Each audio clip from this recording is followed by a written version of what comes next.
ನಮಸ್ಕಾರ ಸ್ನೇಹಿತರೆ. ಇಂದು ನಾವು ನಿಮ್ಮ ಮುಂದೆ ತರುತ್ತಿರುವ ಅದ್ಭುತ ಕೃತಿ ಪ್ರಸಿದ್ಧ ಲೇಖಕ ಡಾಕ್ಟರ್ ವೇಯ್ನ್ ಡೈಯರ್ ಅವರು ಬರೆದ ವಿಶ್ವಾದ್ಯಂತ 30 ದಶಲಕ್ಷಕ್ಕೂ ಹೆಚ್ಚು ಪ್ರತಿಗಳು ಮಾರಾಟವಾಗಿರುವ ಅಪ್ರತಿಮ ಪುಸ್ತಕ ಯುವರ್ ಎರೋನಿಯಸ್ ಝೋನ್ಸ್. 1030 ದಶಕದಲ್ಲಿ ಪ್ರಕಟವಾದ ಈ ಪುಸ್ತಕ ಲಕ್ಷಾಂತರ ಜನರ ಬದುಕಿನ ದಿಕ್ಕನ್ನೇ ಬದಲಾಯಿಸಿದೆ. ಎರೋನಿಯಸ್ ಎಂದರೆ ತಪ್ಪು ಎಂದರ್ಥ. ನಮ್ಮ ಜೀವನದ ಪ್ರತಿದಿನದ ಭಾವನೆಗಳನ್ನು ನಿರ್ವಹಿಸುವಲ್ಲಿ ನಾವು ಮಾಡುವ ಮಾನಸಿಕ ತಪ್ಪುಗಳನ್ನು, ನಮ್ಮನ್ನು ನಾವೇ ಕುಗ್ಗಿಸಿಕೊಳ್ಳುವ ಆಲೋಚನೆಗಳನ್ನು ಈ ಪುಸ್ತಕ ತಪ್ಪು ವಲಯಗಳು ಎಂದು ಕರೆಯುತ್ತದೆ. ನಮ್ಮ ಭಾವನೆಗಳ ಮೇಲೆ ನಮಗೆ ಸಂಪೂರ್ಣ ನಿಯಂತ್ರಣವಿದೆ ಎಂಬ ಅದ್ಭುತ ಸತ್ಯವನ್ನು ಈ ಆಡಿಯೋ ಬುಕ್ ಮೂಲಕ ನಾವು ಕಲಿಯಲಿದ್ದೇವೆ. ಬನ್ನಿ, ನಿಮ್ಮ ಜೀವನದ ಚುಕ್ಕಾಣಿಯನ್ನು ನಿಮ್ಮ ಕೈಗೆ ನೀಡುವ ಈ ಅದ್ಭುತ ಪಯಣವನ್ನು ಶುರು ಮಾಡೋಣ. ಅಧ್ಯಾಯ 1. ನಿಮ್ಮ ಜವಾಬ್ದಾರಿಯನ್ನು ನೀವೇ ತೆಗೆದುಕೊಳ್ಳಿ. Taking charge of your self. ಈ ಪುಸ್ತಕದಿಂದ ನೀವು ಕಲಿಯಬಹುದಾದ ಅತ್ಯಂತ ಪ್ರಮುಖ ವಿಷಯವೆಂದರೆ ನೀವು ಆಯ್ಕೆಗಳನ್ನು ಮಾಡುವ ವ್ಯಕ್ತಿ, ಚಾಯ್ಸ್ ಮೇಕಿಂಗ್ ಇಂಡಿವಿಜುವಲ್. ನಿಮ್ಮ ಜೀವನದ ಪ್ರತಿಯೊಂದು ಪರಿಸ್ಥಿತಿ, ಪ್ರತಿಯೊಂದು ಘಟನೆ ಮತ್ತು ಇತರ ಜನರು ನಿಮ್ಮೊಂದಿಗೆ ನಡೆದುಕೊಳ್ಳುವ ರೀತಿಯ ಬಗ್ಗೆ ನೀವು ಹೊಂದುವ ಭಾವನಾತ್ಮಕ ಪ್ರತಿಕ್ರಿಯೆಗಳು ಕೇವಲ ನಿಮ್ಮ ಆಯ್ಕೆಗಳು ಮಾತ್ರ. ಬಹಳಷ್ಟು ಜನರಿಗೆ ಇದನ್ನು ಒಪ್ಪಿಕೊಳ್ಳುವುದು ಕಷ್ಟವಾಗುತ್ತದೆ, ಏಕೆಂದರೆ ಬಾಲ್ಯದಿಂದಲೂ ನಮಗೆ ನನ್ನ ಭಾವನೆಗಳ ಮೇಲೆ ನನಗೆ ನಿಯಂತ್ರಣವಿಲ್ಲ ಎಂದು ನಂಬಿಸಲಾಗಿದೆ. ಯಾರಾದರೂ ನಮ್ಮನ್ನು ಕೆಟ್ಟದಾಗಿ ನಡೆಸಿಕೊಂಡಾಗ ದುಃಖಿತರಾಗುವುದು ನಮ್ಮ ಹಕ್ಕು ಎಂದು ನಾವು ಭಾವಿಸುತ್ತೇವೆ. ನಾನು ಮೊದಲಿನಿಂದಲೂ ಹೀಗೆ, ಅದು ನನ್ನ ಸ್ವಭಾವ. ನಮ್ಮ ಕುಟುಂಬದಲ್ಲಿ ಎಲ್ಲರೂ ಹೀಗೆಯೇ ಮಾತನಾಡುತ್ತಾರೆ, ನಾನು ಅದನ್ನು ಬದಲಾಯಿಸಲಾರೆ ಎಂಬಂತಹ ನೆಪಗಳನ್ನು ನಾವು ನೀಡುತ್ತೇವೆ. ಉದಾಹರಣೆಗೆ, ಯಾರಾದರೂ ವಿಪರೀತ ಕೋಪಗೊಂಡಾಗ ನಾನೇನು ಮಾಡಲಿ, ನಾನು ಹುಟ್ಟಿದ್ದೇ ಆ ವಾತಾವರಣದಲ್ಲಿ ಎಂದು ತಮ್ಮ ಕೋಪವನ್ನು ಸಮರ್ಥಿಸಿಕೊಳ್ಳುತ್ತಾರೆ. ಡಾಕ್ಟರ್ ವೇಯ್ನ್ ಡೈಯರ್ ಅವರು ಈ ರೀತಿಯ ಆಲೋಚನೆಗಳನ್ನು ಸಂಪೂರ್ಣವಾಗಿ ಕಿತ್ತೊಗೆಯಲು ಹೇಳುತ್ತಾರೆ. ನೀವು ಈಗ ಹೇಗಿದ್ದೀರೋ ಅದು ಈ ಕ್ಷಣದವರೆಗೂ ನೀವು ಮಾಡಿರುವ ಆಯ್ಕೆಗಳ ಫಲಿತಾಂಶವಾಗಿದೆ.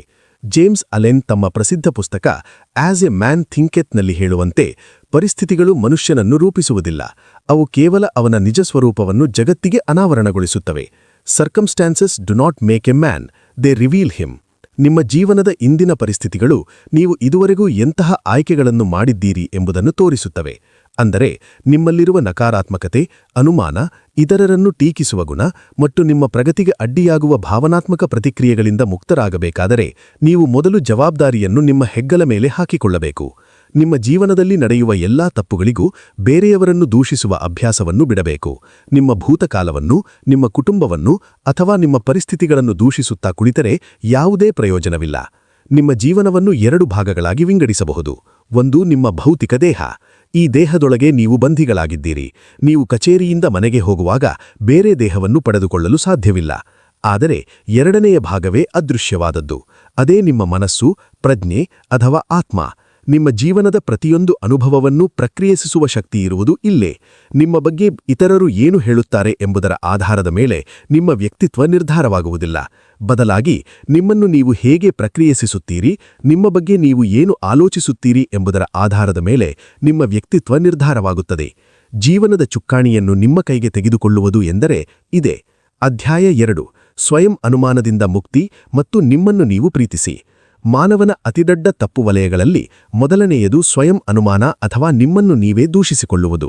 ಡಾಕ್ಟರ್ ಡೈಯರ್ ಅವರು ಅಮೆರಿಕಾದಾದ್ಯಂತ ಅನೇಕ ಟಾಕ್ ಶೋಗಳಲ್ಲಿ ಭಾಗವಹಿಸಿದಾಗ ಅವರಿಗೆ ಅತಿ ಹೆಚ್ಚು ಎದುರಾದ ಪ್ರಶ್ನೆವೆಂದರೆ, ನಮ್ಮನ್ನು ನಾವು ಪ್ರೀತಿಸಬೇಕು ಎಂದು ಹೇಳುವುದು ಸ್ವಾರ್ಥವಲ್ಲವೇ? ಇದು ಅಹಂಕಾರವನ್ನು ಬೆಳೆಸುವುದಿಲ್ಲವೇ? ಇದಕ್ಕೆ ಡೈಯರ್ ಅವರು ಅದ್ಭುತವಾದ ಉತ್ತರ ನೀಡುತ್ತಾರೆ. ಮೊದಲು ಸ್ವಾರ್ಥ ಎಂದರೆ ಏನು ಎಂದು ಅರ್ಥೈಸಿಕೊಳ್ಳಿ. ಸ್ವಾರ್ಥ ಎಂದರೆ ಬೇರೊಬ್ಬ ಮನುಷ್ಯನಿಗೆ ಹೊರೆಯಾಗುವುದು. ಯಾರಾದರೂ ಒಬ್ಬರು ಬೇರೆಯವರಿಗೆ ಹೊರೆಯಾಗಿದ್ದರೆ ಅದು ಅತ್ಯಂತ ಸ್ವಾರ್ಥದ ಕ್ರಿಯೆ. ನಂಬಲು ಕಷ್ಟವಾದರೂ ಸತ್ಯವೇನೆಂದರೆ, ತನ್ನನ್ನು ತಾನು ಇಷ್ಟಪಡದ ವ್ಯಕ್ತಿ, ತನ್ನನ್ನು ತಾನು ದೂಷಿಸಿಕೊಳ್ಳುವ ವ್ಯಕ್ತಿ ಈ ಜಗತ್ತಿನಲ್ಲಿ ಅತಿದೊಡ್ಡ ಹೊರೆಯಾಗಿರುತ್ತಾನೆ. ತನ್ನನ್ನು ತಾನು ಪ್ರೀತಿಸದ ವ್ಯಕ್ತಿ ಎಂದಿಗೂ ಸಂತೋಷವಾಗಿರಲು ಸಾಧ್ಯವಿಲ್ಲ. ತನ್ನನ್ನು ಹೇಗೆ ಸಂತೋಷವಾಗಿಟ್ಟುಕೊಳ್ಳಬೇಕು ಎಂದು ಆತನಿಗೆ ತಿಳಿದಿರುವುದಿಲ್ಲ. ಹೀಗಾಗಿ ತನ್ನ ಸಂತೋಷಕ್ಕಾಗಿ ಆತ ಸದಾ ಬೇರೆಯವರನ್ನು ಅವಲಂಬಿಸುತ್ತಾನೆ. ಆತನ ಜೀವನದ ದುರವಸ್ಥೆಗೆ ಆತ ಸದಾ ಬೇರೆಯವರನ್ನು ದೂಷಿಸುತ್ತಿರುತ್ತಾನೆ. ತನ್ನನ್ನು ತಾನು ತಿರಸ್ಕರಿಸುವ ವ್ಯಕ್ತಿಯ ಜೊತೆ ಬದುಕುವುದು ಇತರರಿಗೆ ಒಂದು ದೊಡ್ಡ ಹೊರೆಯಾಗುತ್ತದೆ. ಆದರೆ ತನ್ನನ್ನು ತಾನು ಪ್ರೀತಿಸುವ ವ್ಯಕ್ತಿಯನ್ನು ಕೇಳಿ ನೋಡಿ, ನಿಮ್ಮನ್ನು ನೀವು ಪ್ರೀತಿಸುತ್ತೀರಿ ಎಂದು. ಆತನಿಗದೊಂದು ಪ್ರಶ್ನೆಯಾಗಿಯೇ ಕಾಣುವುದಿಲ್ಲ. ಖಂಡಿತವಾಗಿಯೂ ನಾನು ನನ್ನನ್ನು ಪ್ರೀತಿಸುತ್ತೇನೆ. ನನಗಿರುವುದು ಇದೊಂದೇ ದೇಹ, ಇದೊಂದೇ ಜೀವ. ನನ್ನನ್ನು ನಾನು ಯಾಕೆ ಕೀಳಾಗಿ ಕಾಣಬೇಕು ಎಂದು ಆತ ಉತ್ತರಿಸುತ್ತಾನೆ. ತನ್ನನ್ನು ತಾನು ಪ್ರೀತಿಸುವುದು ಎಂದರೆ ಅಹಂಕಾರವಲ್ಲ ಅಥವಾ ಇತರರಿಗಿಂತ ತಾನು ಶ್ರೇಷ್ಠ ಎಂದು ಬೀಗುವುದಲ್ಲ. ಅದು ಕೇವಲ ಒಂದು ಸರಳ ತತ್ವ. ನಾನು ಸಂತೋಷವಾಗಿರಬೇಕಾದರೆ ನಾನು ಪ್ರೀತಿಸಲೇಬೇಕು. ನಾವು ಅನೇಕ ರೀತಿಯಲ್ಲಿ ನಮ್ಮನ್ನು ನಾವೇ ತಿರಸ್ಕರಿಸಿಕೊಳ್ಳುತ್ತೇವೆ. ಕನ್ನಡಿಯ ಮುಂದೆ ನಿಂತು ನಾನು ತುಂಬಾ ಎತ್ತರವಾಗಿದ್ದೇನೆ, ನಾನು ತುಂಬಾ ಕುಳ್ಳಗನಾಗಿದ್ದೇನೆ, ನಾನು ತುಂಬಾ ದಪ್ಪನಾಗಿದ್ದೇನೆ, ನನ್ನ ಕೂದಲು ಸರಿಯಿಲ್ಲ, ನನ್ನ ಕಣ್ಣುಗಳು ಸುಂದರವಿಲ್ಲ, ನನ್ನ ಮೂಗು ದೊಡ್ಡದಾಗಿದೆ ಎಂದು ನಮ್ಮ ದೇಹದ ಪ್ರತಿಯೊಂದು ಅಂಗವನ್ನು ದೂಷಿಸುತ್ತೇವೆ. ಇದು ನಾವು ನಮಗೆ ನಾವೇ ಹೊರಿಸಿಕೊಳ್ಳುವ ಒಂದು ದೊಡ್ಡ ಹೊರೆ. ಈ ದೇಹ ನಮಗೆ ಸಿಕ್ಕಿರುವ ವಾಹನ. ಅದು ಹೇಗಿದೆಯೋ ಹಾಗೆಯೇ ಅದನ್ನು ಒಪ್ಪಿಕೊಳ್ಳಿ. ಸ್ವಯಂ ತಿರಸ್ಕಾರವು ನಮ್ಮ ದೈನಂದಿನ ಜೀವನದಲ್ಲಿ ಅನೇಕ ಮುಖಮಾಡುಗಳನ್ನು ಧರಿಸಿ ಬರುತ್ತದೆ. ಯಾರಾದರೂ ನಿಮಗೆ ಇಂದು ನೀವು ತುಂಬಾ ಸುಂದರವಾಗಿ ಕಾಣುತ್ತಿದ್ದೀರಿ ಎಂದು ಹೊಗಳಿದರೆ ನೀವು ತಕ್ಷಣ ಇಲ್ಲ, ಇದು ನಾನು ಹಾಕಿರುವ ಬಟ್ಟೆಯ ಕಮಾಲು ಅಷ್ಟೇ, ಅಥವಾ ನನ್ನ ಮೇಕಪ್ನಿಂದ ಹಾಗೆ ಕಾಣುತ್ತಿದೆ ಎಂದು ಅವರ ಹೊಗಳಿಕೆಯನ್ನು ತಿರಸ್ಕರಿಸುತ್ತೀರಿ. ಯಾರಾದರೂ ನಿಮ್ಮ ಬುದ್ಧಿವಂತಿಕೆಯನ್ನು ಮೆಚ್ಚಿದರೆ ನಾನೇನು ಅಷ್ಟು ಜಾಣನಲ್ಲ, ಅದೆಲ್ಲ ಕೇವಲ ನನ್ನ ಅದೃಷ್ಟ ಎಂದು ನಿಮ್ಮ ಸಾಮರ್ಥ್ಯವನ್ನೇ ಕಡೆಗಣಿಸುತ್ತೀರಿ. ಹೋಟೆಲ್ಗೆ ಹೋದಾಗ ನಿಮಗೆ ಇಷ್ಟವಾದ ಆದರೆ ಸ್ವಲ್ಪ ದುಬಾರಿಯಾದ ತಿಂಡಿಯನ್ನು ಆರ್ಡರ್ ಮಾಡಲು ನೀವು ಹಿಂದೇಟು ಹಾಕುತ್ತೀರಿ. ಮೆನ್ಯೂನಲ್ಲಿರುವ ಅತ್ಯಂತ ಅಂಕದ ತಿನಿಸನ್ನೇ ಹುಡುಕುತ್ತೀರಿ. ನಾನು ಆ ದುಬಾರಿ ತಿನಿಸಿಗೆ ಅರ್ಹನಲ್ಲ ಎಂಬ ಕೀಳರಿಮೆ ನಿಮ್ಮಲ್ಲಿ ಮನೆ ಮಾಡಿರುತ್ತದೆ. ನಿಮ್ಮ ಬಳಿ ಹಣವಿದ್ದರೂ ನಿಮಗಾಗಿ ಒಂದು ಸಣ್ಣ ಉಡುಗೊರನ್ನೋ ಅಥವಾ ಹೂವಿನ ಗುಚ್ಛವನ್ನೋ ಖರೀದಿಸಲು ನೀವು ಹಿಂಜರಿಸುತ್ತೀರಿ. ಏಕೆಂದರೆ ನಾನು ಅಷ್ಟೊಂದು ಮುಖ್ಯವಾದ ವ್ಯಕ್ತಿಯಲ್ಲ ಎಂದು ನೀವು ಭಾವಿಸುತ್ತೀರಿ. ಈ ಎಲ್ಲ ಸ್ವಯಂ ತಿರಸ್ಕಾರದ ನಡವಳಿಕೆಗಳು ನಮ್ಮ ಬಾಲ್ಯದಿಂದಲೂ ಬೇರೂರಿರಬಹುದು. ಅದೆಲ್ಲವೂ ನನ್ನ ಪೋಷಕರು ಅಥವಾ ಸಮಾಜ ನನ್ನ ತಲೆಯಲ್ಲಿ ತುಂಬಿದ್ದು ಎಂದು ನೀವು ಹೇಳಬಹುದು. ಆದರೆ ನೆನಪಿರಲಿ, ನೀವೀಗ ವಯಸ್ಕರು. ಅವರು ಅದನ್ನು ನಿಮ್ಮ ಮೇಲೆ ಹೇರಿದರು, ಅದನ್ನು ಒಪ್ಪಿಕೊಂಡಿದ್ದು ನೀವು, ಅದನ್ನು ನಂಬುತ್ತಿರುವುದು ನೀವು. ಇಂದಿನಿಂದನೇ ಒಂದು ಹೊಸ ನಿರ್ಧಾರ ಮಾಡಿ. ಬೇರೆಯವರ ಹೊಗಳಿಕೆಯನ್ನು ಮುಕ್ತ ಮನಸ್ಸಿನಿಂದ ನಗುಮುಖದಿಂದ ಸ್ವೀಕರಿಸಿ. ಧನ್ಯವಾದಗಳು, ನೀವು ನನ್ನನ್ನು ಗುರುತಿಸಿದಕ್ಕೆ ಖುಷಿಯಾಯಿತು ಎಂದು ಹೇಳುವುದನ್ನು ರೂಢಿಸಿಕೊಳ್ಳಿ. ನಿಮಗಾಗಿ ಸಣ್ಣ ಸಣ್ಣ ಉಡುಗೊರೆಗಳನ್ನು ನೀಡಿ. Little rewards. ನಿಮಗಾಗಿ ಸ್ವಲ್ಪ ಹಣವನ್ನು ಖರ್ಚು ಮಾಡಿ. ಅಸೂಯೆ ಪಡುವುದನ್ನು ನಿಲ್ಲಿಸಿ. ಏಕೆಂದರೆ ಅಸೂಯೆ ಎಂದರೆ ಬೇರೊಬ್ಬ ವ್ಯಕ್ತಿಯನ್ನು ನಿಮಗಿಂತ ಶ್ರೇಷ್ಠ ಎಂದು ನೀವೇ ಒಪ್ಪಿಕೊಂಡಂತೆ. ನೀವು ಸುಂದರವಾಗಿದ್ದೀರಿ, ನೀವು ಪ್ರೀತಿಗೆ ಅರ್ಹರಾಗಿದ್ದೀರಿ ಮತ್ತು ನೀವು ಈ ಜಗತ್ತಿನ ವಿಶಿಷ್ಟ ವ್ಯಕ್ತಿ ಎಂಬುದನ್ನು ಸಂಪೂರ್ಣವಾಗಿ ನಂಬಿ. ಅಧ್ಯಾಯ 3. ಇತರರ ಮೆಚ್ಚುಗೆಯ ಹಪಾಹಪಿ. The disease of approval seeking. ಸ್ವಯಂ ಅನುಮಾನದ ನಂತರ ಮನುಷ್ಯನನ್ನು ಅತಿ ಹೆಚ್ಚು ಕುಗ್ಗಿಸುವ ಮತ್ತೊಂದು ಮಾನಸಿಕ ತಪ್ಪು ವಲಯವೆಂದರೆ ಇತರರ ಮೆಚ್ಚುಗೆಯನ್ನು ಅಥವಾ ಅನುಮೋದನೆಯನ್ನು, ಅಪ್ರೂವಲ್ ಸೀಕಿಂಗ್ ಅನ್ನು ಬಯಸುವುದು. ಬೇರೆಯವರ ಅಭಿಪ್ರಾಯದಲ್ಲಿ ನಿಮ್ಮ ಮೌಲ್ಯವನ್ನು ಹುಡುಕುವುದು. ನಿಮ್ಮ ಬಗ್ಗೆ ನೀವು ಏನಂದುಕೊಂಡಿದ್ದೀರಿ ಎನ್ನುವುದಕ್ಕಿಂತ ಇತರರು ನಿಮ್ಮ ಬಗ್ಗೆ ಏನಂದುಕೊಂಡಿದ್ದಾರೆ ಎಂಬುದು ನಿಮಗೆ ಮುಖ್ಯವಾದಾಗ ಈ ಸಮಸ್ಯೆ ಶುರುವಾಗುತ್ತದೆ. ಯಾರಾದರೂ ನಿಮ್ಮ ಜೊತೆ ಕೆಟ್ಟದಾಗಿ ನಡೆದುಕೊಂಡಾಗ ಅಥವಾ ನಿಮ್ಮ ಮಾತನ್ನು ವಿರೋಧಿಸಿದಾಗ ನೀವು ಖಿನ್ನರಾಗುತ್ತೀರಿ ಎಂದಾದರೆ ಆ ಕ್ಷಣದಲ್ಲಿ ನೀವು ಅವರಿಗೆ ನನ್ನ ಅಭಿಪ್ರಾಯಕ್ಕಿಂತ ನಿಮ್ಮ ಅಭಿಪ್ರಾಯವೇ ಶ್ರೇಷ್ಠ ಎಂದು ಹೇಳುತ್ತಿದ್ದೀರಿ ಎಂದರ್ಥ. ಇದು ನೀವು ಮಾಡಿಕೊಳ್ಳುತ್ತಿರುವ ದೊಡ್ಡ ಎಡವಟ್ಟು. ಡಾಕ್ಟರ್ ಡಯರ್ ಅವರು ರಾಜಕೀಯದ ಒಂದು ಅದ್ಭುತ ಉದಾಹರಣೆ ನೀಡುತ್ತಾರೆ. 1972ರ ಅಮೆರಿಕದ ಅಧ್ಯಕ್ಷೀಯ ಚುನಾವಣೆಯಲ್ಲಿ ರಿಚರ್ಡ್ ನಿಕ್ಸನ್ ಎದುರು ಜಾರ್ಜ್ ಮೆಕ್ಗವರ್ನ್ ಸ್ಪರ್ಧಿಸಿದ್ದರು. ಅದು ಅಮೆರಿಕದ ಇತಿಹಾಸದಲ್ಲಿ ಅತಿದೊಡ್ಡ ಭರ್ಜರಿ ಜಯ ಎಂದು ಕರೆಸಿಕೊಳ್ಳುತ್ತದೆ. ಆದರೆ ನಿಮಗೆ ಗೊತ್ತೇ, ಆ ಚುನಾವಣೆಯಲ್ಲಿ 47% ಜನರು ಸೋತ ಅಭ್ಯರ್ಥಿ ಜಾರ್ಜ್ ಮೆಕ್ಗವರ್ನ್ ಪರವಾಗಿ ಮತ ಹಾಕಿದ್ದರು. ರಾಜಕೀಯದಲ್ಲಿ ನಿಮಗೆ 50% ಜನ ಪ್ಲಸ್ 1-3% ಜನರ ಬೆಂಬಲ ಸಿಕ್ಕರೆ ಅದು ಲ್ಯಾಂಡ್ಸ್ಲೈಡ್. ಹಾಗಿರುವಾಗ ನಿಮ್ಮ ದೈನಂದಿನ ಜೀವನದಲ್ಲಿ ಜಗತ್ತಿನ 100ಕ್ಕೆ 100 ಜನರು ನಿಮ್ಮನ್ನು ಒಪ್ಪಿಕೊಳ್ಳಬೇಕು, ನಿಮ್ಮನ್ನು ಮೆಚ್ಚಿಕೊಳ್ಳಬೇಕು ಎಂದು ನೀವು ಹೇಗೆ ನಿರೀಕ್ಷಿಸುತ್ತೀರಿ? ದಿನವೊಂದರಲ್ಲಿ ಕನಿಷ್ಠ ಅರ್ಧದಷ್ಟು ಜನ ನಿಮ್ಮನ್ನು ಒಪ್ಪಿಕೊಂಡರೆ ಸಾಕು, ನೀವೊಂದು ಭರ್ಜರಿ ಜಯ ಸಾಧಿಸಿದಂತೆ. ನಾವು ಬಾಲ್ಯದಿಂದಲೂ ಕಣ್ಣು ಮುಚ್ಚಿ ವಿಧೇಯರಾಗಿರುವುದನ್ನು ಕಲಿತಿರುತ್ತೇವೆ.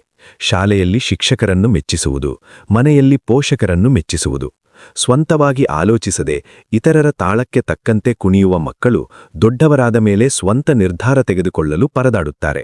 ಇಂಥವರು ಹೋಟೆಲ್ಗೆ ಹೋದಾಗ ನನಗೆ ಇಟಾಲಿಯನ್ ಊಟ ಇಷ್ಟ ಎನ್ನುತ್ತಾರೆ. ಪಕ್ಕದವರು ಇಟಾಲಿಯನ್ ಊಟ ನನಗೆ ಆಗಿ ಬರಲ್ಲ ಅಂದ ತಕ್ಷಣ ಹೌದೌದು, ನನಗೂ ಅಷ್ಟಾಗಿ ಇಷ್ಟವಿಲ್ಲ, ಚೈನೀಸ್ ತರಿಸೋಣ ಎಂದು ತಮ್ಮ ಇಷ್ಟವನ್ನೇ ಬದಲಾಯಿಸುತ್ತಾರೆ. ಇತರರ ಮೆಚ್ಚುಗೆಗಾಗಿ ಸದಾ ತಮ್ಮ ಬಣ್ಣ ಬದಲಿಸುವ ರಾಜಕಾರಣಿಗಳಂತೆ ಇವರು ವರ್ತಿಸುತ್ತಾರೆ.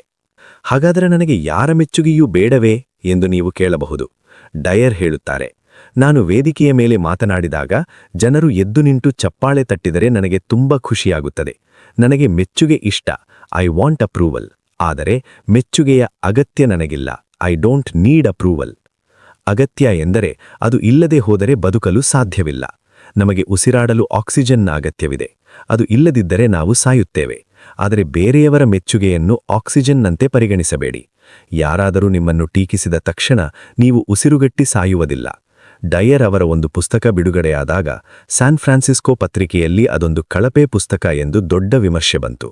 ಅದೇ ದಿನ ಸಿನ್ಸಿನಾಟಿ ಪತ್ರಿಕೆಯಲ್ಲಿ ಇದು ಅದ್ಭುತ ಕೃತಿ ಎಂದು ಬರೆಯಲಾಗಿತ್ತು. ಅವರು ಯಾವುದನ್ನು ನಂಬಬೇಕು? ಅವರು ಟೀಕೆಗಳನ್ನು ನಿರೀಕ್ಷಿಸಲು ಕಲಿತಿದ್ದರು. ಅವರ ಪತ್ನಿ ಅವರ 50% ನಿರ್ಧಾರಗಳನ್ನು ವಿರೋಧಿಸುತ್ತಿದ್ದರು. ಆದರೂ ಅವರ ನಡುವೆ ಯಾವುದೇ ಸಂಘರ್ಷವಿರಲಿಲ್ಲ. ನೀವು ಟೀಕೆಗಳನ್ನು ನಿರೀಕ್ಷಿಸಲು ಆರಂಭಿಸಿದರೆ ನೀವು ಆಶ್ಚರ್ಯಪಡುವುದಿಲ್ಲ. ನೀವು ಆಶ್ಚರ್ಯಪಡದಿದ್ದಾಗ ನೀವು ವಿಚಲಿತರಾಗುವುದಿಲ್ಲ. ಆಗ ನೀವು ಭಾವನಾತ್ಮಕವಾಗಿ ಪ್ರಬುದ್ಧರಾಗುತ್ತೀರಿ. ಅಧ್ಯಾಯ 4. ಭೂತಕಾಲದ ಸಂಕೋಲೆಯಿಂದ ಮುಕ್ತಿ. ನಿಮ್ಮನ್ನು ನೀವು ಭೂತಕಾಲಕ್ಕೆ ಕಟ್ಟಿಹಾಕಿಕೊಳ್ಳುವುದು ಮತ್ತೊಂದು ದೊಡ್ಡ ತಪ್ಪು ವಲಯ. ನಾನು ನಿಮ್ಮ ಸಂಪ್ರದಾಯಗಳನ್ನು ಮರೆಯಿರಿ ಎಂದು ಹೇಳುತ್ತಿಲ್ಲ. ಬದಲಿಗೆ ಹಿಂದಿನಿಂದ ಬಂದ ಈಗ ನಿಮಗೆ ಉಪಯುಕ್ತವಲ್ಲದ ಹಳೆಯ ನಂಬಿಕೆಗಳು ಮತ್ತು ಹಣೆಪಟ್ಟಿಗಳನ್ನು ಕಿತ್ತೊಸೆಯಿರಿ. ಡ್ಯಾನಿಷ್ ತತ್ವಜ್ಞಾನಿ ಸೋರೆನ್ ಕೀರ್ಕೆಗಾರ್ಡ್ ಹೇಳುತ್ತಾರೆ, ನೀವು ನನಗೆ ಒಂದು ಹಣೆಪಟ್ಟಿ ಕಟ್ಟಿದಾಗ ನೀವು ನನ್ನ ಅಸ್ತಿತ್ವವನ್ನೇ ನಿರಾಕರಿಸುತ್ತೀರಿ. ನೀರಿನ ರಾಸಾಯನಿಕ ಸೂತ್ರ H2O ಎಂದು ಬರೆದರೆ ಅದರಿಂದ ದಾಹ ತೀರುವುದಿಲ್ಲ.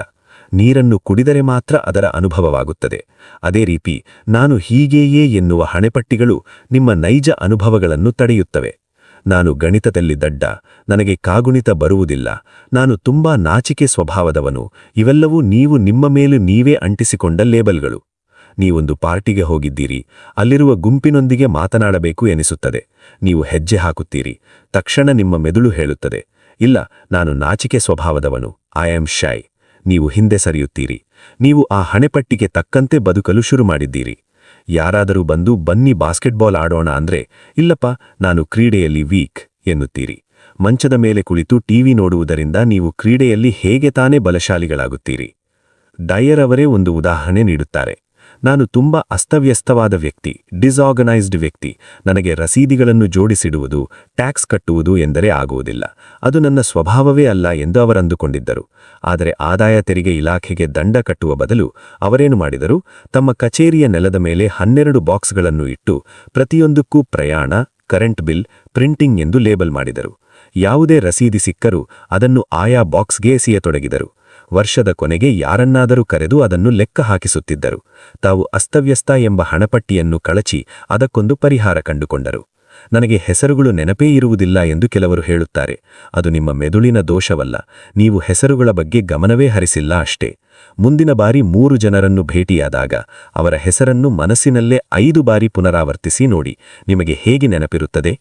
ರೆಸ್ಟೋರೆಂಟ್ನಲ್ಲಿ ಒಬ್ಬ ವೇಟರ್ ವಿಪರೀತ ಕಿರುಚಾಡುತ್ತಾ ಸಿಟ್ಟಿನಿಂದ ಕೆಲಸ ಮಾಡುತ್ತಿದ್ದ. ಆತನನ್ನು ಕರೆದು, ಯಾಕಪ್ಪ ಹೀಗೆ ರಕ್ತದೊತ್ತಡ ಹೆಚ್ಚಿಸಿಕೊಳ್ಳುತ್ತೀಯಾ? 50 ವರ್ಷಕ್ಕೆ ಹಾರ್ಟ್ ಅಟ್ಯಾಕ್ ಆಗುತ್ತೆ ಎಂದಾಗ ಆ ವೇಟರ್ ಹೇಳಿದ, ನನಗೀಗ 51 ವರ್ಷ, 2 ವರ್ಷದ ಹಿಂದೆ ಆಲ್ರೆಡಿ ಹಾರ್ಟ್ ಅಟ್ಯಾಕ್ ಆಗಿದೆ. ನಾನು ಇಟಾಲಿಯನ್, ನಮ್ಮ ರಕ್ತದಲ್ಲೇ ಸಿಟ್ಟಿದೆ, ನಾವೆಲ್ಲ ಹೀಗೆಯೇ. ಅಂದರೆ ಆತ ತನ್ನ ರೋಗಕ್ಕೂ ನಾನು ಇಟಾಲಿಯನ್ ಎಂಬ ಹಣೆಪಟ್ಟಿಯನ್ನು ಸಮರ್ಥನೆಯಾಗಿ ನೀಡುತ್ತಿದ್ದ. ನೀವು ಯಾವುದನ್ನೂ ವಂಶವಾಹಿಯಾಗಿ ಪಡೆದಿಲ್ಲ, ಎಲ್ಲವೂ ನಿಮ್ಮ ಆಯ್ಕೆ. ನನಗೆ ವಯಸ್ಸಾಯಿತು ಎಂದು ನಡೆಯುವ ವೇಗವನ್ನು ತಗ್ಗಿಸಬೇಡಿ, ಬೆನ್ನು ಬಗ್ಗಿಸಬೇಡಿ. ನಿಮ್ಮ ದೇಹದೊಳಗೆ ಒಬ್ಬ ಮುದಕನನ್ನು ಬಾಡಿಗೆಗೆ ಇರಲು ಬಿಡಬೇಡಿ. ನಾರ್ಮನ್ ವಿನ್ಸೆಂಟ್ ಪೀಲ್ ಅವರು ತಮ್ಮ 90ನೇ ವಯಸ್ಸಿನಲ್ಲೂ ವೇದಿಕೆ ಏರಿಗರೆ 20 ವರ್ಷದ ಯುವಕರಿಗಿಂತ ಹೆಚ್ಚು ಉತ್ಸಾಹದಿಂದ ಇರುತ್ತಿದ್ದರು. ಹಳೆಯ ಬೇಡದ ಅಭ್ಯಾಸಗಳನ್ನು ಕಿತ್ತೊಸಗಿ ನವೀನತೆಗೆ ತೆರೆದುಕೊಳ್ಳಿ. ಅಧ್ಯಾಯ 5. 2 ವ್ಯರ್ಥ ಭಾವನೆಗಳು, ತಪ್ಪಿತ್ತು ಭಾವನೆ ಮತ್ತು ಚಿಂತೆ. ಮಾನವ ಕುಲವನ್ನು ಅತಿ ಹೆಚ್ಚು ಅಲುಗಾಡಿಸುವ ಮತ್ತು ನಿಷ್ಕ್ರಿಯಗೊಳಿಸುವ 2 ಪ್ರಬಲ ತಪ್ಪು ವಲಯಗಳೆಂದರೆ ತಪ್ಪಿತ್ತು ಭಾವನೆ, ಗಿಲ್ಟ್, ಮತ್ತು ಚಿಂತೆ, ವರಿ. ನೆನಪಿರಲಿ, ತಪ್ಪಿತ್ತು ಭಾವನೆಯು ಭೂತಕಾಲಕ್ಕೆ ಸಂಬಂಧಿಸಿದ್ದು, ಚಿಂತೆಯು ಭವಿಷ್ಯತ್ತಕ್ಕೆ ಸಂಬಂಧಿಸಿದ್ದು. ಆದರೆ ಇವೆರಡೂ ಹಾಳು ಮಾಡುವುದು ನಿಮ್ಮ ವರ್ತಮಾನದ ಅಮೂಲ್ಯ ಕ್ಷಣಗಳನ್ನು. ಮೊದಲು ತಪ್ಪಿತ್ತು ಭಾವನೆ, ಗಿಲ್ಟ್ ಅನ್ನು ತೆಗೆದುಕೊಳ್ಳೋಣ. ಗತಕಾಲದಿಂದ ಪಾಠ ಕಲಿಯುವುದು ಬೇರೆ, ತಪ್ಪಿತ್ತುಗಾಗಿ ಕೊರಗುವುದು ಬೇರೆ. ತಪ್ಪು ಮಾಡಿದಾಗ ನಾನು ಮುಂದಿನ ಬಾರಿ ಈ ತಪ್ಪು ಮಾಡುವುದಿಲ್ಲ ಎಂದು ಪಾಠ ಕಲಿಯುವುದು ಸರಿ. ಆದರೆ ನಾನು ಎಷ್ಟು ಕೆಟ್ಟವನು, ನಾನು ಎಂಥ ಪಾಪಿ ಎಂದು ಕೊರಗುವುದು ನಿಮ್ಮನ್ನು ನಿಷ್ಕ್ರಿಯನನ್ನಾಗಿಸುತ್ತದೆ. ಸಮಾಜ ನಮ್ಮನ್ನು ನಿಯಂತ್ರಿಸಲು ಈ ಗಿಲ್ಟ್ ಅನ್ನು ಒಂದು ಅಸ್ತ್ರವಾಗಿ ಬಳಸುತ್ತದೆ. ಡಾಕ್ಟರ್ ಡಯರ್ ಅವರು ಜಮೈಕಾಗೆ ಪ್ರವಾಸ ಹೋದಾಗ ಮಾರುಕಟ್ಟೆಯಲ್ಲಿ ಒಬ್ಬ ವಯಸ್ಸಾದ, ಒಂದೇ ಹಲ್ಲಿದ್ದ ಮಹಿಳೆ ತನ್ನ ಅಂಗಡಿಗೆ ಬರುವಂತೆ ಕೂಗುತ್ತಿದ್ದಳು. ಇವರು ಗಮನಿಸದೆ ಮುಂದೆ ನಡೆದಾಗ ಆಕೆ ಜೋರಾಗಿ, ನನ್ನನ್ನು ಕಂಡರೆ ಯಾರಿಗೂ ಇಷ್ಟವಿಲ್ಲ, ಯಾರೂ ನನ್ನ ಅಂಗಡಿಗೆ ಬರುವುದಿಲ್ಲ, ನನ್ನ ಮಕ್ಕಳಿಗೂ ನಾನು ಬೇಡವಾಗಿದ್ದೇನೆ ಎಂದು ಅಳಲಾರಂಭಿಸಿದಳು. ತಕ್ಷಣ ಡಾಕ್ಟರ್ ಡಯರ್ ಅವರ ಪತ್ನಿ, ಪಾಪ, ನಾವು ಅವಳ ಅಂಗಡಿಗೆ ಹೋಗೋಣ ಬನ್ನಿ ಎಂದರು. ನೋಡಿದರಾ, ಗಿಲ್ಟ್ ಎಂಬುದು ಜನರನ್ನು ನಿಯಂತ್ರಿಸಲು ಎಷ್ಟು ಅದ್ಭುತವಾಗಿ ಕೆಲಸ ಮಾಡುತ್ತದೆ. ಮನೆಯಲ್ಲೂ ಅಷ್ಟೇ. ತಾಯಿ ತನ್ನ ಬೆನ್ನು ನೋವಿನ ನಡುಮೆಯೂ ಭಾರವಾದ ಕುರ್ಚಿಗಳನ್ನು ಎತ್ತಿಕೊಂಡು ಮೆಟ್ಟಿಲು ಹತ್ತುತ್ತಾಳೆ. ಮಕ್ಕಳು ಸಹಾಯಕ್ಕೆ ಬಂದರೆ, ಪರವಾಗಿಲ್ಲ ಬಿಡು, ನಾನು ನಿನ್ನ ತಾಯಿ, ನನ್ನ ಬೆನ್ನು ಮುರಿದು ಬಿದ್ದರೂ ಚಿಂತೆಯಿಲ್ಲ, ನೀನು ಆರಾಮಾಗಿರು ಎನ್ನುತ್ತಾಳೆ. ತಕ್ಷಣ ಮಕ್ಕಳಿಗೆ ತಾಯಿ ಮೆಟ್ಟಿಲಿನಿಂದ ಉರುಳಿ ಬೀಳುವ ದೃಶ್ಯ ಕಣ್ಣು ಮುಂದೆ ಬಂದು ಓಡಿಹೋಗಿ ಕುರ್ಚಿ ಎತ್ತಿಕೊಳ್ಳುತ್ತಾರೆ. ಶಾಲೆ, ಧರ್ಮ, ಸಂಸ್ಥೆಗಳು ಎಲ್ಲವೂ ಇದೇ ಅಸ್ತ್ರ ಬರಸುತ್ತವೆ. ಆದರೆ ಗಿಲ್ಟ್ನಿಂದ ಭೂತಕಾಲ ಬದಲಾಗುತ್ತದೆಯೇ? ಗ್ರೀಸ್ನ ಇತಿಹಾಸದಲ್ಲಿ ನಡೆದ ಪೆಲೋಪೊನೇಷಿಯನ್ ಯುದ್ಧದಲ್ಲಿ ಆಥೆನ್ಸ್ ಜನರಿಗೆ ತುಂಬ ಅನ್ಯಾಯವಾಯಿತು. ನೀವೀಗ ಅದರ ಬಗ್ಗೆ ವಿಪರೀತ ತಪ್ಪಿತ್ತು ಭಾವನೆ ಪಟ್ಟುಕೊಂಡು ಅತ್ತರೆ ಆ ಯುದ್ಧದ ಫಲಿತಾಂಶ ಬದಲಾಗುತ್ತದೆಯೇ? ಇಲ್ಲ ತಾನೆ? ಇಂದು ಬೆಳಿಗ್ಗೆ ನೀವು ಮಾಡಿದ ತಪ್ಪಿನ ಬಗ್ಗೆ ಈಗ ಕೊರಗುವುದು ಅಷ್ಟೇ ಅರ್ಥಹೀನ. ಗಿಲ್ಟ್ನ ಏಕೈಕ ಉದ್ದೇಶವೆಂದರೆ ಪ್ರಸ್ತುತ ಕ್ಷಣದಲ್ಲಿ ನೀವು ಯಾವುದೇ ರಚನಾತ್ಮಕ ಕೆಲಸ ಮಾಡದಂತೆ ನಿಮ್ಮನ್ನು ತಡೆಯುವುದು. ಯಾರಾದರೂ ನಿಮ್ಮ ಮೇಲೆ ಗಿಲ್ಟ್ ಪ್ರಯೋಗ ಮಾಡಿದರೆ, ನಿಮ್ಮ ನಡವಳಿಕೆಯ ಮೂಲಕ ಇದು ನನ್ನ ಮೇಲೆ ಕೆಲಸ ಮಾಡುವುದಿಲ್ಲ ಎಂದು ಅವರಿಗೆ ಸಾಬೀತುಪಡಿಸಿ. ಇನ್ನು ಎರಡನೆಯದು ಚಿಂತೆ. ಜನರು ಆರೋಗ್ಯ, ಹಣ, ಸಾವು, ಮಕ್ಕಳ ಭವಿಷ್ಯ, ಆದಾಯ ತೆರಿಗೆ ಆಡಿಟ್, ಸ್ವರ್ಗ ನರಕ ಹೀಗೆ ಪ್ರತಿಯೊಂದರ ಬಗ್ಗೆಯೂ ಚಿಂತಿಸುತ್ತಾರೆ. ಡಯರ್ ಅವರು ಚಿಂತೆಯ ಬಗ್ಗೆ ಜಗತ್ತಿನ ಅತ್ಯುತ್ತಮವಾದ ಸಲಹೆಯನ್ನು ನೀಡುತ್ತಾರೆ. ಇದನ್ನು ದಯವಿಟ್ಟು ಗಮನವಿಟ್ಟು ಕೇಳಿ. ನಿಮ್ಮ ನಿಯಂತ್ರಣದಲ್ಲಿ ಇಲ್ಲದ ವಿಚಾರಗಳ ಬಗ್ಗೆ ಚಿಂತಿಸುವುದರಲ್ಲಿ ಯಾವುದೇ ಅರ್ಥವಿಲ್ಲ, ಏಕೆಂದರೆ ನಿಮ್ಮ ಕೈಯಲ್ಲಿ ಏನೂ ಇಲ್ಲ. ಹಾಗೆಯೇ ನಿಮ್ಮ ನಿಯಂತ್ರಣದಲ್ಲಿ ಇರುವ ವಿಚಾರಗಳ ಬಗ್ಗೆಯೂ ಚಿಂತಿಸುವುದರಲ್ಲಿ ಅರ್ಥವಿಲ್ಲ, ಏಕೆಂದರೆ ಅದನ್ನು ನೀವೇ ಸರಿಪಡಿಸಬಹುದು. ಹಾಗಾದರೆ ನೀವು ಚಿಂತಿಸಲು ಉಳಿದಿದ್ದೇ ಏನೂ ಇಲ್ಲ. ಒಬ್ಬ ವೃದ್ಧ ಹೇಳಿದನಂತೆ, ನನ್ನ ಜೀವನದಲ್ಲಿ ನಾನು ಸಾವಿರಾರು ಕಷ್ಟಗಳನ್ನು ಅನುಭವಿಸಿದ್ದೇನೆ. ವೈಪರೀತ್ಯವೆಂದರೆ ಆ ಕಷ್ಟಗಳಲ್ಲಿ ಬಹುಪಾಲು ಕಷ್ಟಗಳು ನನ್ನ ನಿಜ ಜೀವನದಲ್ಲಿ ನಡೆಯಲೇ ಇಲ್ಲ. ಅವೆಲ್ಲ ನನ್ನ ತಲೆಯಲ್ಲಿದ್ದ ಚಿಂತೆಗಳಷ್ಟೇ. ಡಯರ್ ಅವರಿಗೆ ಮೊದಲ ಬಾರಿ ಆದಾಯ ತೆರಿಗೆ ಇಲಾಖೆಯಿಂದ ನೋಟಿಸ್ ಬಂದಾಗ ವಿಪರೀತ ಚಿಂತಿಸಿದ್ದರು. ಆದರೆ ಅಲ್ಲಿ ಹೋದಾಗ ಅಧಿಕಾರಿಗಳು ಸೌಜನ್ಯದಿಂದ ನಡೆದುಕೊಂಡರು. ಅಷ್ಟೇ ಅಲ್ಲ, ಲೆಕ್ಕಾಚಾರದಲ್ಲಿ ಡಯರ್ ಅವರಿಗೆ ಹಣ ವಾಪಸ್ಸು ಬರಬೇಕಿತ್ತು. ಆ ಘಟನೆಯ ನಂತರ ಅವರು ಎಂದಿಗೂ ಅಂಥವುಗಳಿಗೆ ಚಿಂತಿಸಲಿಲ್ಲ. ಭವಿಷ್ಯದ ಬಗ್ಗೆ ಸಿದ್ಧತೆ ನಡೆಸುವುದು ಬೇರೆ, ಚಿಂತೆ ಮಾಡುವುದು ಬೇರೆ. ರಜೆಯಲ್ಲಿ ಪ್ರವಾಸಕ್ಕೆ ಹೋಗುವಾಗ ನೀವು ಮಾಡುವ ಟಿಕೆಟ್ ಬುಕ್ಕಿಂಗ್, ಪ್ಲಾನಿಂಗ್ ಇವೆಲ್ಲ ಸಿದ್ಧತೆ, ಅದು ಖುಷಿ ಕೊಡುತ್ತದೆ. ಆದರೆ ಚಿಂತೆ ನಿಮ್ಮನ್ನು ನಿಷ್ಕ್ರಿಯಗೊಳಿಸುತ್ತದೆ. ಇದು ನನ್ನ ಇಂದಿನ ಕ್ಷಣವನ್ನು ಹಾಳು ಮಾಡುತ್ತಿದೆಯೇ ಎಂದು ನಿಮ್ಮನ್ನೇ ಕೇಳಿಕೊಳ್ಳಿ. ಹೌದು ಎಂದಾದರೆ ತಕ್ಷಣ ಆ ಚಿಂತೆಯನ್ನು ಕೈಬಿಡಿ. ಅಧ್ಯಾಯ 6. ಅಪರಿಚಿತದ ಭಯ ಮತ್ತು ಹೊಸ ಅನುಭವಗಳಿಗೆ ತೆರೆದುಕೊಳ್ಳುವಿಕೆ. Fear of the unknown and openness to experience. ಜನರನ್ನು ತಾವು ಇರುವಲ್ಲಿಯೇ ಕಟ್ಟಿಹಾಕುವ, ಅವರನ್ನು ಮುಂದಕ್ಕೆ ಬೆಳೆಯಲು ಬಿಡದ ಮತ್ತೊಂದು ಅತಿದೊಡ್ಡ ತಪ್ಪು ವಲಯವೆಂದರೆ ಅಪರಿಚಿತದ ಭಯ, ಫಿಯರ್ ಆಫ್ ದಿ ಅನ್ನೋನ್. ಅಂದರೆ ತಮಗೆ ಗೊತ್ತಿಲ್ಲದ, ರೂಢಿಯಿಲ್ಲದ ಹೊಸ ವಿಷಯಗಳನ್ನು ಪ್ರಯತ್ನಿಸಲು ಹೆದರುವುದು. ಇದು ಹೊಸ ಬದಲಾವಣೆಗಳಿಗೆ ತೆರೆದುಕೊಳ್ಳದಿರುವ ಒಂದು ಬಗೆಯ ಮಾನಸಿಕ ಸಂಕುಚಿತತೆ. ಮಹಾನ್ ವಿಜ್ಞಾನಿ ಆಲ್ಬರ್ಟ್ ಐನ್ಸ್ಟೈನ್ ಒಮ್ಮೆ ಹೇಳಿದ್ದರು, ಈ ಜಗತ್ತಿನಲ್ಲಿ ಅತ್ಯಂತ ಸುಂದರವಾದದ್ದು ಎಂದರೆ ಅದು ರಹಸ್ಯಮಯವಾದದ್ದು ಮತ್ತು ನಮಗೆ ತಿಳಿದಿರದ ವಿಷಯಗಳು. ಆದರೂ ಬಹುತೇಕ ಜನರು ತಮಗೆ ಪರಿಚಯವಿರುವ ಸುರಕ್ಷಿತ ವಲಯದಲ್ಲೇ ಬದುಕಲು ಇಷ್ಟಪಡುತ್ತಾರೆ. ಹೊಸ ಮತ್ತು ರೋಮಾಂಚಕಾರಿ ವಿಷಯಗಳನ್ನು ಪ್ರಯತ್ನಿಸಲು ಅವರು ಹೆದರುತ್ತಾರೆ. ತಮಗೆ ಗೊತ್ತಿರುವ ಕೆಲಸ, ಅದೇ ಹಳೆಯ ದಾರಿ, ಅದೇ ಹಳೆಯ ವಿಚಾರಗಳಲ್ಲೇ ಅವರು ತಮ್ಮ ಇಡೀ ಜೀವನವನ್ನು ಕಳೆಯುತ್ತಾರೆ. ಒಂದು ಸುಂದರವಾದ ಝೆನ್ ಗಾಥೆಯಿದೆ. ವಿದ್ಯಾರ್ಥಿಯು ಕಲಿಯಲು ಸಿದ್ಧನಾದಾಗ ಗುರುವು ತಾನಾಗಿಯೇ ಪ್ರತ್ಯಕ್ಷನಾಗುತ್ತಾನೆ. ಈ ಗುರುವು ಒಬ್ಬ ಮನುಷ್ಯನಾಗಿರಬಹುದು, ಒಂದು ಪುಸ್ತಕವಾಗಿರಬಹುದು, ಅಥವಾ ನೀವೀಗ ಕೇಳುತ್ತಿರುವ ಈ ಆಡಿಯೋ ಬುಕ್ ಕೂಡ ಆಗಿರಬಹುದು. ಡಾಕ್ಟರ್ ವೇನ್ ಡಯರ್ ತಮ್ಮದೇ ಒಂದು ಉದಾಹರಣೆ ನೀಡುತ್ತಾರೆ. ಅವರ ಪುಸ್ತಕದ ಕಪಾಟಿನಲ್ಲಿ ಸುಮಾರು 20 ವರ್ಷಗಳಿಂದ ಒಂದು ಪುಸ್ತಕವಿತ್ತು. ಅವರು ಅದನ್ನು ಒಮ್ಮೆಯೂ ಮುಟ್ಟಿರಲಿಲ್ಲ. ಆದರೆ 20 ವರ್ಷಗಳ ನಂತರ ಒಂದು ದಿನ ಆ ಪುಸ್ತಕವನ್ನು ತೆಗೆದು ಓದಿದಾಗ, ಅರೆ, ಇಷ್ಟೊಂದು ಅದ್ಭುತವಾದ 6000 ವರ್ಷಗಳ ಹಿಂದಿನ ಜ್ಞಾನ ಈ ಪುಸ್ತಕದಲ್ಲಿದೆಯೇ ಎಂದು ಆಶ್ಚರ್ಯಪಟ್ಟರು. ಪುಸ್ತಕ ಅಲ್ಲಿಯೇ ಇತ್ತು, ಆದರೆ ಅದನ್ನು ಸ್ವೀಕರಿಸಲು ಅವರ ಮನಸ್ಸು ಸಿದ್ಧವಾಗಿರಲಿಲ್ಲ. ಹೊಸದನ್ನು ಕಲಿಯುವ ಸಿದ್ಧತೆ ನಿಮ್ಮಲ್ಲಿರಬೇಕು. ಹೊಸ ವಿಷಯಗಳನ್ನು ಪ್ರಯತ್ನಿಸದಿರಲು ಮುಖ್ಯ ಕಾರಣ ನಮ್ಮ ಪೂರ್ವಾಗ್ರಹಗಳು. ಪೂರ್ವಾಗ್ರಹ ಎಂದರೆ ಕೇವಲ ಜಾತಿ, ಧರ್ಮದ ಬಗ್ಗೆ ಇರುವುದಲ್ಲ, ಜೀವನದ ಅನುಭವಗಳ ಬಗ್ಗೆ ಮೊದಲೇ ಒಂದು ತೀರ್ಮಾನಕ್ಕೆ ಬರುವುದು. ನನಗೆ ಆ ಊಟ ಇಷ್ಟವಾಗುವುದಿಲ್ಲ, ಆ ಕ್ರೀಡೆ ನನಗೆ ಆಡಲು ಬರುವುದಿಲ್ಲ, ಆ ಭಾಷೆ ಕಲಿಯುವುದು ಕಷ್ಟ ಎಂದು ಪ್ರಯತ್ನಿಸುವ ಮುನ್ನವೇ ತೀರ್ಮಾನಿಸುವುದು. ನೀವು ಎಷ್ಟು ಹೆಚ್ಚು ಹೊಸ ವಿಷಯಗಳನ್ನು ಕಲಿಯುತ್ತೀರೋ ಅಷ್ಟು ಹೆಚ್ಚು ನಿಮ್ಮ ಜೀವನ ರೋಮಾಂಚಕಾರಿಯಾಗುತ್ತದೆ. ಡಯರ್ ಒಂದು ತಮಾಷೆಯ ಉದಾಹರಣೆ ನೀಡುತ್ತಾರೆ. ನೀವು ಒಂದು ಪಿಕ್ನಿಕ್ಕಿಗೆ ಹೋಗಿದ್ದೀರಿ. ಅಲ್ಲಿ ಎಲ್ಲರೂ ಸಾಫ್ಟ್ ಬಾಲ್ ಆಡುತ್ತಿದ್ದಾರೆ. ನನಗೆ ಆಟ ಬರುವುದಿಲ್ಲ ಎಂದು ದೂರ ಕೂರುವ ಬದಲು ಮೈದಾನಕ್ಕೆ ಇಳಿಯಿರಿ. ನಿಮಗೆ ಚೆಂಡು ಹೊಡೆಯಲು ಬರದಿದ್ದರೆ ಪರವಾಗಿಲ್ಲ, ಕನಿಷ್ಠ ಥರ್ಡ್ ಬೇಸ್ ಬಳಿ ನಿಂತುಕೊಳ್ಳಿ. ಆಟಗಾರರು ಓಡಿ ಬರುವಾಗ ಅವರನ್ನು ಸುಮ್ಮನೆ ಟಚ್ ಮಾಡಿ. ಏನಾದರೂ ಒಂದು ಹೊಸ ಪ್ರಯತ್ನ ಮಾಡಿ. ನಿಮಗೆ ಕೇವಲ ಒಂದೇ ಕೆಲಸ ಗೊತ್ತಿದ್ದರೆ ನಿಮ್ಮ ಜೀವನ ಸೀಮಿತವಾಗುತ್ತದೆ. ಹೊಸ ಹೊಸ ಆಯ್ಕೆಗಳನ್ನು ನಿಮ್ಮದಾಗಿಸಿಕೊಳ್ಳಿ. ಅಧ್ಯಾಯ 7. ಭದ್ರತೆಯ ಭ್ರಮೆ ಮತ್ತು ಸಂಪ್ರದಾಯದ ಸಂಕೋಲೆ. The illusion of security and breaking convention. ಅಪರಿಚಿತದ ಭಯದ ಜೊತೆಗೇ ಬರುವ ಮತ್ತೊಂದು ದೊಡ್ಡ ಸಮಸ್ಯೆ ಎಂದರೆ ಭದ್ರತೆಯ ಭ್ರಮೆ, ಇಲ್ಯೂಷನ್ ಆಫ್ ಸೆಕ್ಯುರಿಟಿ. ನಮಗೆ ಬಾಲ್ಯದಿಂದಲೂ ಒಂದು ನಿಯಮವನ್ನು ಹೇಳಿಕೊಡಲಾಗಿದೆ. ನೀವು ಸಮಾಜ ಹಾಕಿಕೊಟ್ಟ ದಾರಿಯಲ್ಲೇ ನಡೆದರೆ, ನಿಯಮಗಳನ್ನು ಚಾಚೂ ತಪ್ಪದೆ ಪಾಲಿಸಿದರೆ, ನಿರ್ದಿಷ್ಟ ಮೊತ್ತದ ಹಣವನ್ನು ಬ್ಯಾಂಕಿನಲ್ಲಿ ಸೇವ್ ಮಾಡಿದರೆ ನಿಮಗೆ ಭದ್ರತೆ ಇರುತ್ತದೆ. ಆದರೆ ವಾಸ್ತವದಲ್ಲಿ ಬಾಹ್ಯ ಪ್ರಪಂಚದಲ್ಲಿ ಭದ್ರತೆ ಎಂಬುದು ಒಂದು ದೊಡ್ಡ ಭ್ರಮೆ. ನೀವು ಎಷ್ಟೇ ಹಣ ಕೂಡಿಟ್ಟರೂ ನಾಳೆ ಆರ್ಥಿಕ ಕುಸಿತವಾಗಬಹುದು, ಎಷ್ಟೇ ಸುರಕ್ಷಿತವಾದ ಕೆಲಸವಿದ್ದರೂ ನಾಳೆ ಕಂಪನಿ ಮುಚ್ಚಿ ಹೋಗಬಹುದು.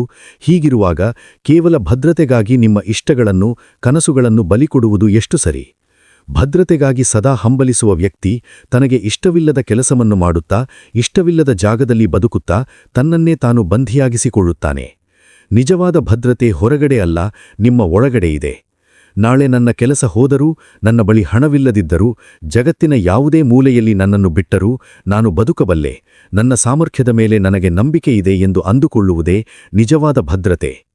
ನೀವು ಯಾವಾಗಲೂ ಸಮಾಜದ ಸಂಪ್ರದಾಯಗಳಿಗೆ ಮತ್ತು ಇತರರು ರೂಪಿಸಿದ ನಿಯಮಗಳಿಗೆ ತಲೆಬಾಗಬೇಕಾಗಿಲ್ಲ.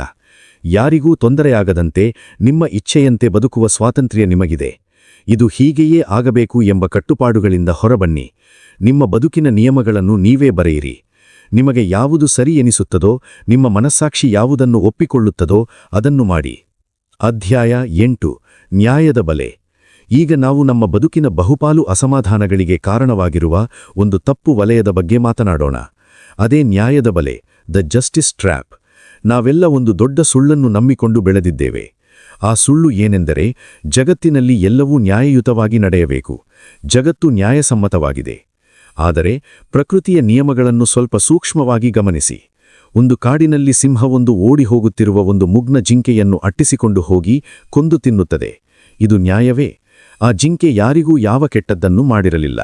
ಆದರೆ ಪ್ರಕೃತಿಯಲ್ಲಿ ನ್ಯಾಯ ಅಥವಾ ಅನ್ಯಾಯ ಎಂಬ ಪದಗಳೇ ಇಲ್ಲ.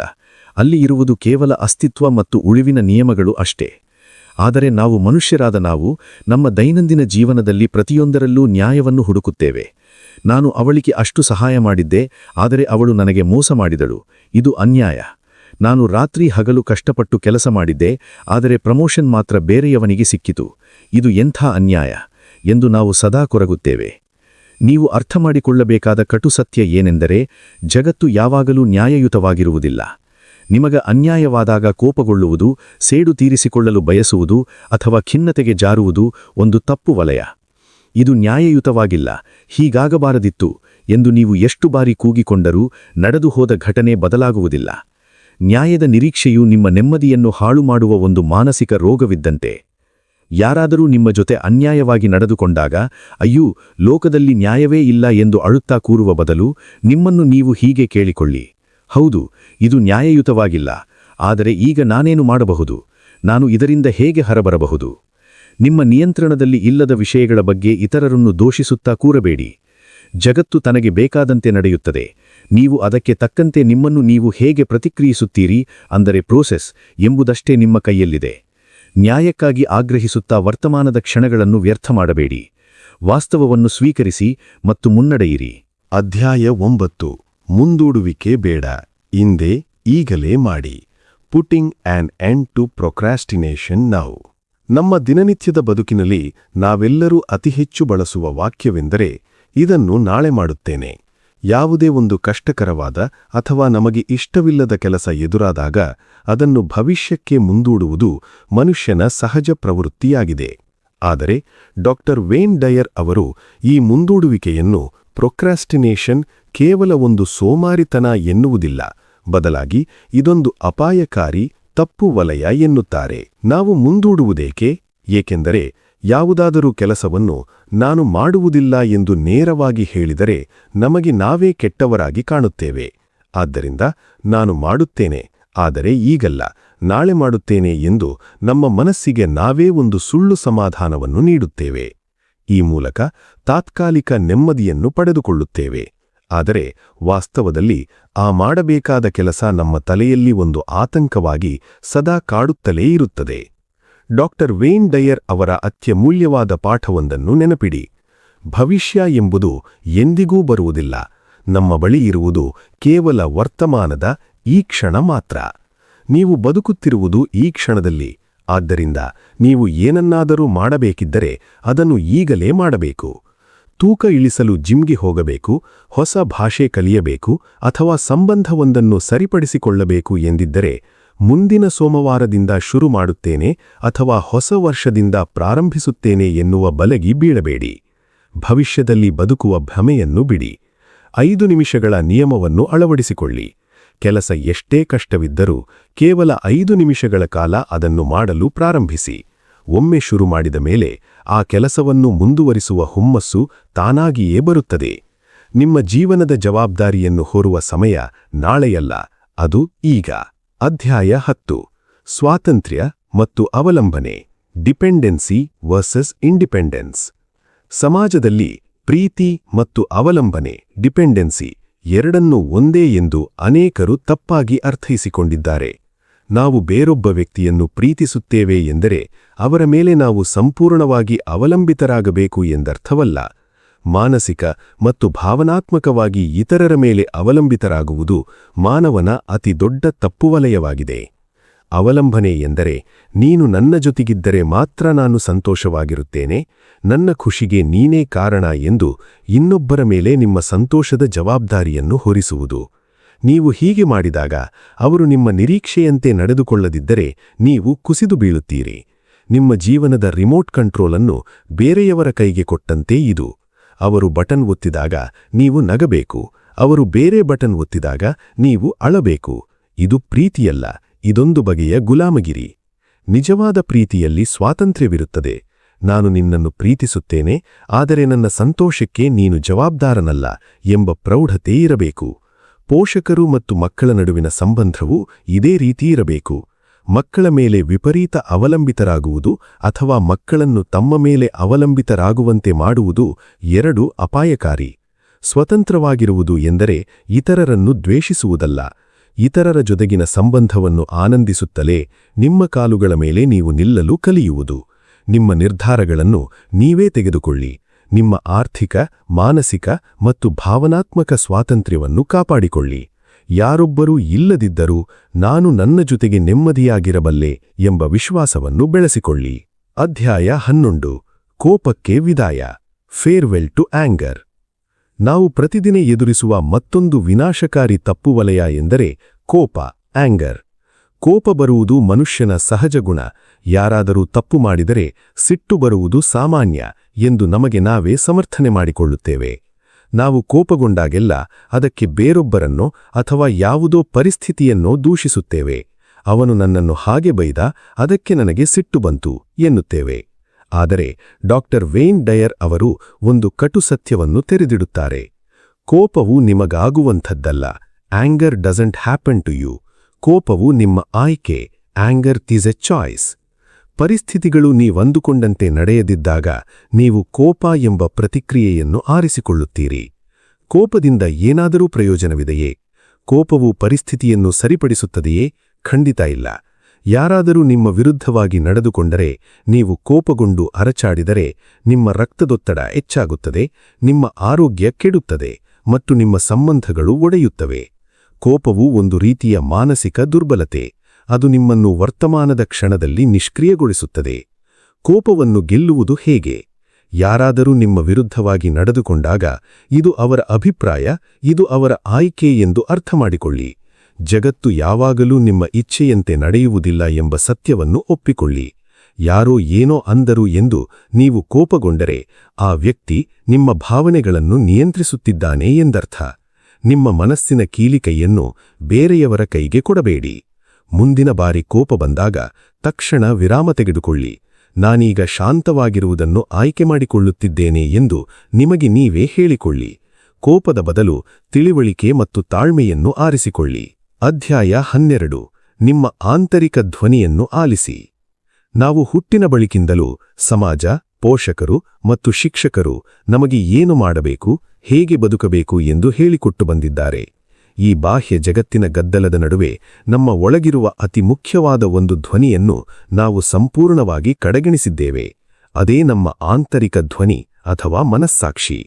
ನಮಗೆ ನಿಜವಾಗಿ ಏನು ಬೇಕು, ನಮ್ಮ ನಿಜವಾದ ಆಸಕ್ತಿಗಳೇನು ಎಂಬುದನ್ನು ಇತರರ ನಿರೀಕ್ಷೆಗಳ ಭಾರದಲ್ಲಿ ನಾವು ಅಡಗಿಸಿಬಿಟ್ಟಿದ್ದೇವೆ.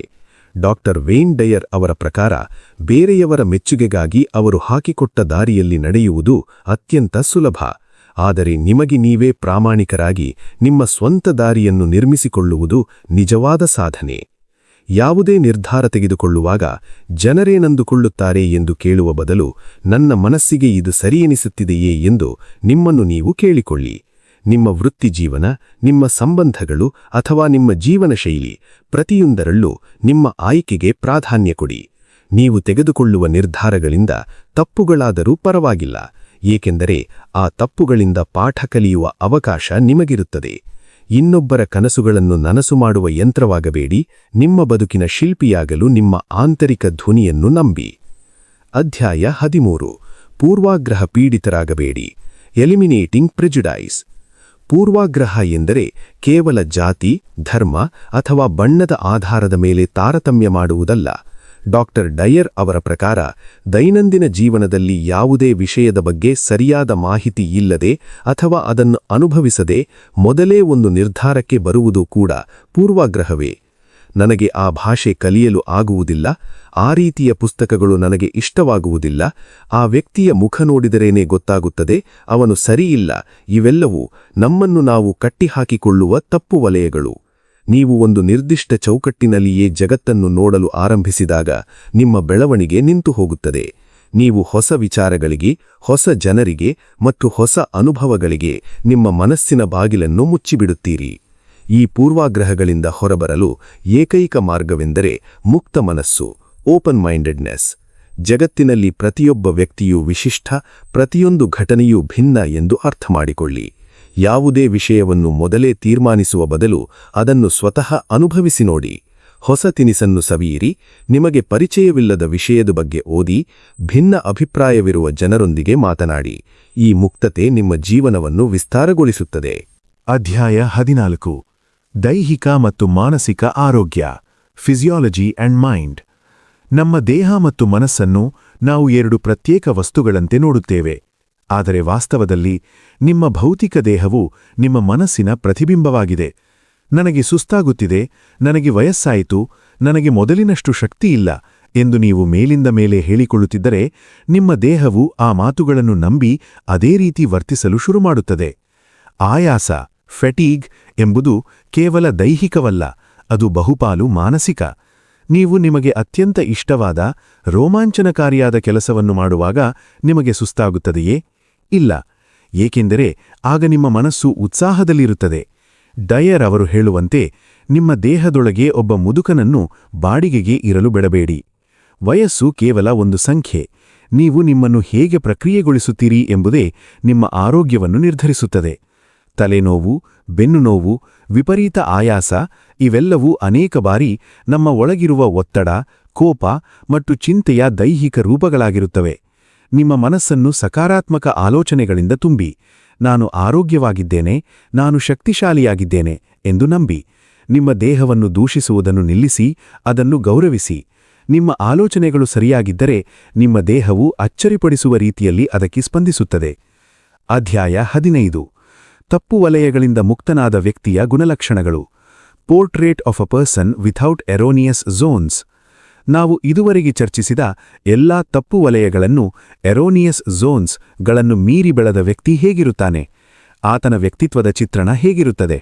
ಡಾಕ್ಟರ್ ಡಯರ್ ಅವರು ಅಂತಿಮ ಅಧ್ಯಾಯದಲ್ಲಿ ಈ ಆದರ್ಶ ವ್ಯಕ್ತಿತ್ವವನ್ನು ಅದ್ಭುತವಾಗಿ ವರ್ಣಿಸುತ್ತಾರೆ.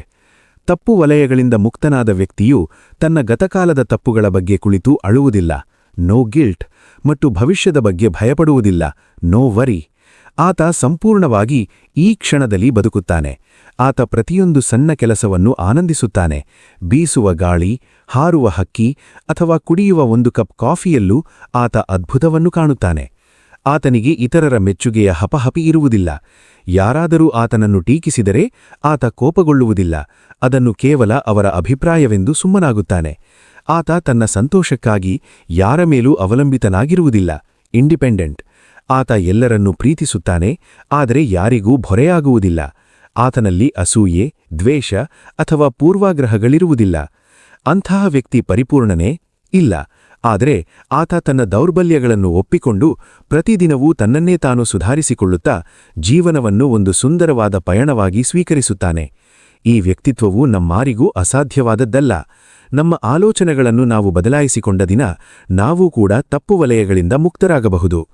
ಗೆಳೆಯರೇ, ಜೀವನದಲ್ಲಿ ನಾವು ಆರ್ಥಿಕವಾಗಿ ಎಷ್ಟೇ ಶಿಸ್ತನ್ನು ಬೆಳೆಸಿಕೊಂಡರೂ, ಮಾನಸಿಕವಾಗಿ ಎಷ್ಟೇ ದೃಢವಾಗಿರಲು ಪ್ರಯತ್ನಿಸಿದರೂ ಅಥವಾ ತಾತ್ವಿಕವಾಗಿ ಜೀವನವನ್ನು ಅರ್ಥಮಾಡಿಕೊಳ್ಳಲು ಮುಂದಾದರೂ ಮೊದಲು ನಮ್ಮ ಮನಸ್ಸಿನೊಳಗಿನ ಈ ಬೇಡವಾದ ತಪ್ಪು ವಲಯಗಳನ್ನು ಸರಿಪಡಿಸಿಕೊಳ್ಳುವುದು ಅತ್ಯಂತ ಮುಖ್ಯ.